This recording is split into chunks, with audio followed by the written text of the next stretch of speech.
প্রথম প্রশ্ন, শাইখ, কফি পান করা হালাল নাকি হারাম? শুনেছি এটা নাকি গাঁজা খাওয়ার মতো। দ্বিতীয় প্রশ্ন, শাইখ, যে স্বপ্নগুলো দেখলে বুঝবো আল্লাহ আমাদেরকে ভালোবাসেন এমন স্বপ্নগুলো কি কি? তৃতীয় প্রশ্ন, মাসিকের সময় মেলামেশা করার হালাল উপায় কি? মুফতি সাহেবের কাছে জানতে চাই। আসসালামু আলাইকুম ওয়া রাহমাতুল্লাহি ওয়া বারাকাতুহু। আলহামদুলিল্লাহি রাব্বিল আলামিন, আসসালাতু ওয়াসসালামু আলা সাইয়্যিদিল মুরসালিন। প্রিয় দর্শক, অত্যন্ত গুরুত্বপূর্ণ অনেক অনেক প্রশ্ন আমরা আপনাদের কাছ থেকে পেয়েছি আজকের এই ভিডিওতে। তন্মধ্য থেকে উল্লিখিত নির্বাচিত গুরুত্বপূর্ণ তিনটি প্রশ্নের জবাব নিয়ে বিস্তারিত আলোচনা করবে ইনশাআল্লাহ। সুতরাং মনোযোগ সহকারে ভিডিওটি শেষ পর্যন্ত দেখবেন। আর আপনার কোনো প্রশ্ন থাকলে অবশ্যই কমেন্টে লিখে যাবেন, আমরা পরবর্তী ভিডিওতে জবাব দেবো ইনশাআল্লাহ। আর আমাদের সাথে সরাসরি যোগাযোগ করতে, প্রশ্ন করতে, আরও অসংখ্য মাসালা মাসাইল জানতে আমাদের ওয়েবসাইট, অন্যান্য চ্যানেলগুলো, ফেসবুক পেজগুলো ভিজিট করতে পারেন, যার লিংক নিচে ডেসক্রিপশনে দেওয়া আছে। তো প্রিয় দর্শক, আমরা সরাসরি প্রশ্নের জবাবে চলে যাব। একটি প্রশ্ন ছিল, মাসিকের সময় মেলামেশা করা হালাল, মেলামেশা করার হালাল উপায় কি? মুফতি সাহেবের কাছে জানতে চাই। দেখুন, মাসিকের সময় মেলামেশা বলতে স্ত্রীর সহবাস করা, অর্থাৎ স্ত্রীর লজ্জাস্থানে সহবাস করা, এটা সম্পূর্ণরূপে হারাম। তেমনি ভাবে স্ত্রীর নাভি থেকে নিয়ে হাঁটু পর্যন্ত এই অংশ ব্যবহার করাও নিষেধ। কেননা নাভি থেকে নিয়ে হাঁটু পর্যন্ত এই অংশ তথা রান ইত্যাদি ব্যবহার করলে বা এর মাধ্যমে যদি যৌন চাহিদা পূর্ণ করতে যায়, চরিতার্থ করতে যায়, তাহলে সম্ভাবনা আছে সে সেই হারাম কাজ সহবাসে লিপ্ত হয়ে যাবে। অথচ আল্লাহ তাআলা স্পষ্টভাবে এই হায়েজের সময় বা মাসিক পিরিয়ডের সময় স্ত্রীর সাথে সহবাস করাকে নাপাক অবস্থা বা এটাকে নাজায়েজ বলেছেন। এজন্য সম্পূর্ণরূপে এটি হারাম স্ত্রীর সাথে সহবাস করা। তবে এই সময়টাতে স্বামীর জন্য উচিত হলো বা স্বামীর জন্য যদি সম্ভব হয় তাহলে সে ধৈর্য ধারণ করবে এবং পরবর্তীতে স্ত্রী সুস্থ হলে তারপরেই তার সাথে আহ, সময় কাটাবে। কিন্তু যদি তার ধৈর্য ধারণ করা যদি সম্ভব না হয়, তাহলে স্বামীর জন্য, স্ত্রীর জন্য জায়েজ আছে এই নির্ধারিত অঙ্গগুলো ছাড়া অন্যান্য অঙ্গ দিয়ে তার চাহিদা পূর্ণ করে দেয়া, হাজত পূর্ণ করে দেয়া জায়েজ রয়েছে। তবে এক্ষেত্রে কিছু অরুচিকর বিষয় থেকে এড়াতে হবে, কেননা অনেকে মুখ দিয়ে বিষয়টি করে থাকেন, এটা অবশ্যই এড়িয়ে যাওয়া চাই। এছাড়া অন্যান্য রুচিকর ভাবে বা রুচিশীল ভাবে অন্যান্য ভাবে স্বামীর চাহিদা পূর্ণ করে দিলে সেক্ষেত্রে কোনো গুনাহ নেই, জায়েজ রয়েছে। তো আমরা পরবর্তী প্রশ্নের জবাবে চলে যাই। প্রশ্ন ছিল, শাইখ, যে স্বপ্নগুলো দেখলে বুঝবো আল্লাহ আমাদেরকে ভালোবাসেন এমন স্বপ্নগুলো কি কি? দেখুন, আল্লাহ রব্বুল ইজ্জাত মৌলাই করিম বান্দার জন্য অত্যন্ত দয়াশীল, মায়াশীল, করুণাময়, মেহেরবান। আল্লাহ তাআলা স্বপ্নের মাধ্যমে বান্দাকে বিভিন্ন সময় বিভিন্ন বার্তা দিয়ে থাকেন। কখনো সুসংবাদের বার্তা দিয়ে থাকেন, আবার কখনো সতর্ক বার্তা দিয়ে থাকেন। তো আজকের ভিডিওতে আমরা এমন কিছু স্বপ্ন সম্পর্কে আলোচনা করব যেগুলো অবশ্যই সুসংবাদের বার্তা তার বান্দার জন্য।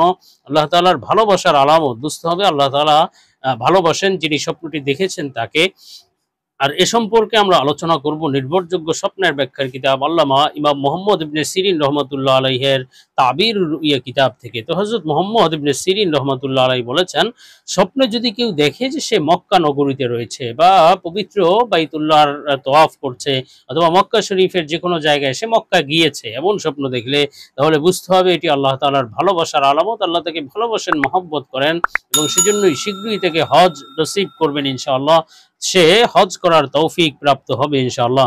তেমনি ভাবে স্বপ্নে যদি কেউ দেখে যে সে মক্কা শরীফে গিয়েছে কিন্তু কোনো হজ করার উদ্দেশ্য নয়, বরং সে ইনকামের জন্য গিয়েছে, ব্যবসার জন্য গিয়েছে, এই ধরনের স্বপ্ন দেখলে তাহলে বুঝতে হবে এটি তার দুনিয়ার প্রতি আকৃষ্ট হওয়ার আলামত এবং আল্লাহ তাআলার থেকে দূরে সরে যাওয়ার আলামত। আল্লাহর ভালোবাসা নয়, বরং আল্লাহর সাথে দূরত্ব তৈরি হওয়ার আলামত। এটি বড় সতর্কবার্তার বিষয়।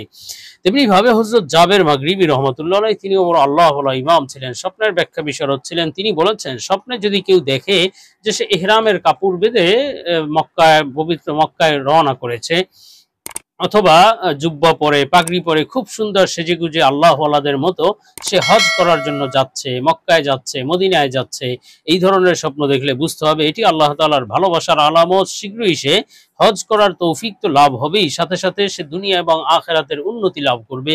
দুনিয়াতেও সে সুখ শান্তির সাথে জীবন যাপন করবে এবং আখিরাতেও আল্লাহ তাআলা তাকে মহাব্বত এবং ভালোবাসা দান করবেন, তাকে মাফ করে দিবেন, সে নাজাত লাভ করবে ইনশাআল্লাহ।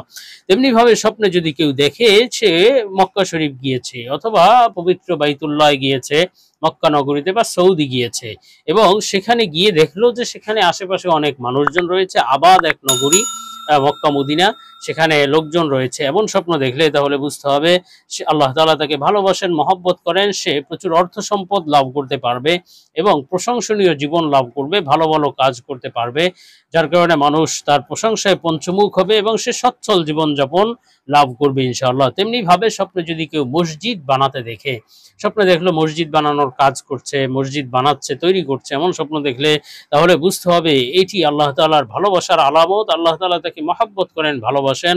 শুধু তাই নয়, সে মানুষকেও আল্লাহ তাআলার দ্বীনের পথে ডাকবে, মানুষকে সে দাওয়াত দিবে, ইসলামের দাওয়াত দিবে এবং মানুষ তার দাওয়াত কবুল করবে ইনশাআল্লাহ। তেমনি ভাবে স্বপ্নে যদি কেউ দেখে যে সে মিনার তৈরি করছে, মসজিদের মিনার বানাচ্ছে, এমন স্বপ্ন দেখলে তাহলে বুঝতে হবে যে সে সুনাম সুখ্যাতি অর্জন করবে, সে মানুষের সংশোধনের কাজ করবে, মানুষকে সঠিক পথে দাওয়াত দিবে, যার কারণে মানুষ তার সুনাম সুখ্যাতি চারিদিকে ছড়িয়ে পড়বে ইনশাআল্লাহ। আর স্বপ্নে যদি কেউ কবরস্থান তৈরি করতে দেখে, গোরস্থান বা কবর তৈরি করতে দেখে, তাহলে বুঝতে হবে সে আল্লাহ তাআলার প্রিয় বান্দা তো হবেই, আল্লাহ তো ভালোবাসেন, সাথে সাথে সে দুনিয়া ত্যাগ করবে এবং আখিরাতের প্রতি মনোযোগী হবে, সব সময় আখিরাতের প্রতি ধ্যান খেয়াল রেখে আল্লাহর প্রিয় বান্দা হবে ইনশাআল্লাহ। তেমনি ভাবে স্বপ্নে যদি কেউ নিজের ভুরু দেখে যে ভুরু কোনো সমস্যা নেই, ভুরু খুব সুন্দর দেখাচ্ছে, এমন কোনো ভালো ভুরু, মানুষের যে শরীরে ভুরু থাকে চোখের উপরে, এটা যদি সুন্দরভাবে দেখে তাহলে বুঝতে হবে সে পরিপূর্ণভাবে দ্বীনের উপরে চলতে পারবে ইনশাআল্লাহ। কিন্তু যদি ভুরু উপরে যেতে দেখে, ভুরু উপড়ে ফেলতে দেখে, কেটে যেতে দেখে, এই ধরনের স্বপ্ন দেখলে তাহলে বুঝতে হবে এটি তার জন্য সতর্ক বার্তা যে সে দ্বীনের উপর অটল অবিচলভাবে আমল করতে পারবে না। এটি আল্লাহ তাআলার ভালোবাসা নয়, এবং আল্লাহ তাআলা থেকে দূরত্ব তৈরি হওয়ার আলামত। আল্লাহ আমাদেরকে হেফাজত করেন। আর স্বপ্নে যদি কেউ দেখে যে তার জোড়া ভুরু রয়েছে অথবা ভুরুতে অনেক পশম রয়েছে, কুচকুচে কালো, এমন ভালো অবস্থায় ভুরু দেখলে তাহলে বুঝতে হবে যে আল্লাহ তাআলা তাকে ভালো খারাপ পথ থেকে ভালো পথে ফিরে আসার তৌফিক দান করবেন, সে গুনাহ ছেড়ে দিবে, আল্লাহ তাআলা তাকে কবুল করে নেবেন, নিজের প্রিয় বান্দা হিসেবে গ্রহণ করে নেবেন ইনশাআল্লাহ। তেমনি ভাবে স্বপ্নে যদি কেউ ভুরু সাদা হয়ে যেতে দেখে, যে ভুরু সাদা রঙের হয়ে গিয়েছে, এমন স্বপ্ন দেখলেও আল্লাহ তাআলার ভালোবাসার আলামত। সাথে সাথে সে জ্ঞান এবং ইলম লাভ করতে পারবে, কোরআন হাদিসের জ্ঞান লাভ করবে এবং সে সহনশীল হতে পারবে। যদিও তার আর্থিক ক্ষতি হতে পারে, অর্থ সংকটের মধ্যে পড়তে পারে, কিন্তু সে আল্লাহ তাআলার প্রিয় বান্দা হবে, আল্লাহ তাআলা তাকে ভালোবাসেন, মহব্বত করেন।